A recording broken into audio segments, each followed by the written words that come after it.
Following even more damning revelations about Pete Hegseth's use of Signal to discuss war plans, like with his wife and his brother in the chat, the White House appears to be searching for a replacement. This is according to a U.S. official speaking to NPR on Monday. Now, on Sunday, the New York Times revealed that second Signal chat, yes, a second Signal chat has hit Pete Hegseth. Uh, Now, it revealed in that report that Hegseth texted his wife and brother details of this military strike on Yemen last month. An official told NPR that Hegseth had shared the classified information on Signal, not using his government device, but his personal cell phone, which I'm pretty sure is not secure. Okay.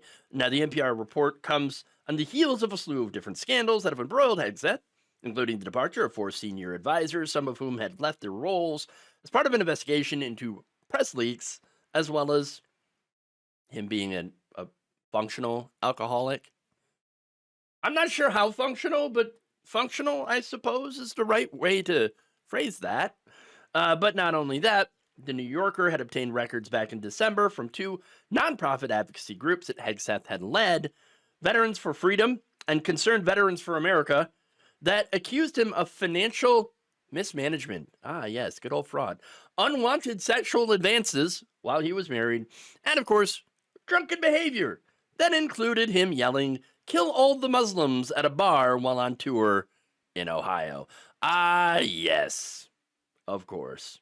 An ex-relative also submitted a letter under oath claiming that he had once received a lap dance while in his military uniform. Of course, that said, the official word from Donald Trump, even after all that, is that I'm still standing behind Pete because Pete's a good guy. White House Press Secretary Carolyn Leavitt disputed NPR's reporting, because of course she did, calling it, quote unquote, fake news based on one anonymous source who clearly has no idea what they're talking about. You know what I think? He's done. He's done. Now, you send out propaganda Barbie to call it fake news. When that happens, you know he's done. You know he's done. Okay. Trump also said the report about Hegseth's alleged text to his wife and his brother were, again, fake news and a waste of time. Pete's doing a great job. Everybody's happy with him.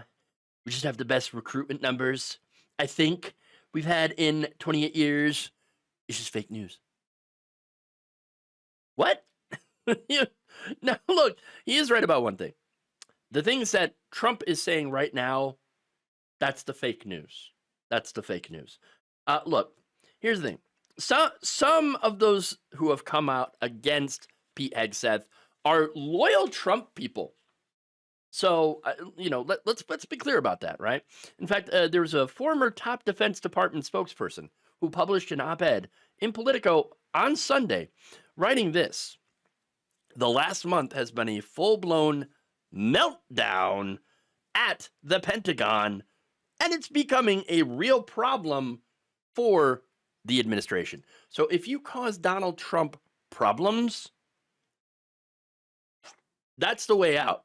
Okay, that's how you get kicked out. Get the out of my house! That's it. That's what happens. And so what's different now than the previous Trump administration is how quickly in that first administration there were people that were getting kicked out.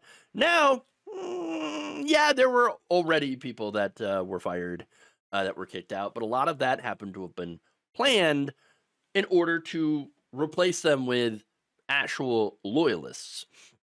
But what's different now is seeing some of the loyalists maybe on their way out as well. Of course. And now, the person who talked about the full-blown meltdown was former Chief Pentagon spokesperson John Ulyat. He resigned last week. On Friday, he writes, Hegseth fired 3 of his most loyal senior staffers, Senior Advisor Dan Caldwell, Deputy Chief of Staff Darren Selnick, and Colin Carroll, Chief of Staff to the Deputy Secretary of Defense, for, get this, leaking sensitive information. Oh, the irony. The irony. Wow. You got to love that. Since this guy's leaking all over the place with Signal, inviting, Jeffrey Goldberg, okay, a reporter, into his private Signal chats. Oh, and he's going to fire somebody else for leaking? Oh, hilarious. Absolutely hilarious. Now, in Congress, Representative Don Bacon, a Nebraska Republican on the House Armed Services Committee, was like, that's it, I'm done. You fire him now. Here's his statement, quote, I had concerns from the get-go because Pete Hegseth didn't have a lot of experience. I like him on Fox. Yeah, because he's a talking head. There's no, big way to really mess that up. But you put him in charge of an actual real department, well, that's when there are problems. But he continues by saying, does he have the experience to lead one of the largest organizations in the world? That's a concern. I'm not in the White House, he continued, and I'm not going to tell the White House how to manage this, but I find it unacceptable, and I wouldn't tolerate it if I was in charge, Bacon said. And he added that other GOP lawmakers have expressed similar concerns and said that if these recent reports are true, then yes, Hegseth should resign. He added, there's a lot of smoke coming out of the Pentagon, and I gotta believe there's some fire there somewhere. Yeah, I mean, yes, maybe somebody should try to put it out before it burns everything down. But no, that's not going to happen. Look, here's the thing. This guy should have never been confirmed. 50 Senate Republicans did confirm him. The only Republicans who did not were Suzanne Collins, Lisa Murkowski, and Mitch McConnell? Yes, Mitch McConnell. Even he was like, no, that guy's a freaking moron. Do not confirm him. No, what are you guys doing?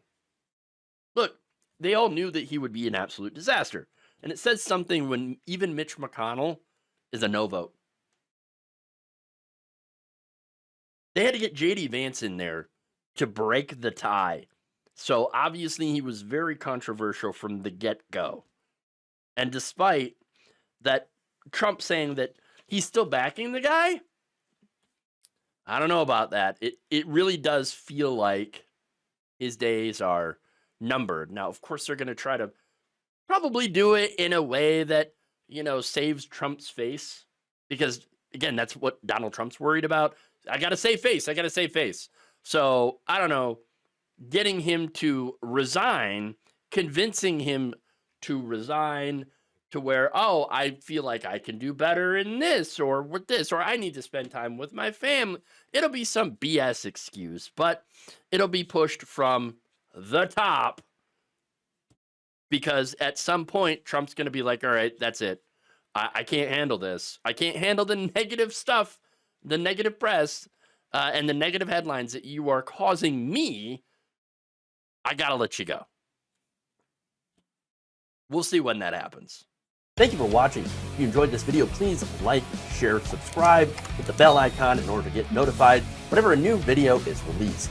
And if you want to support independent, progressive media through this difficult time where it seems like everybody is shutting down, you become a member on our YouTube page, you become a subscriber on Facebook, or you can go to my Patreon. It's patreon.com/Jeff Waldorf. Thank you.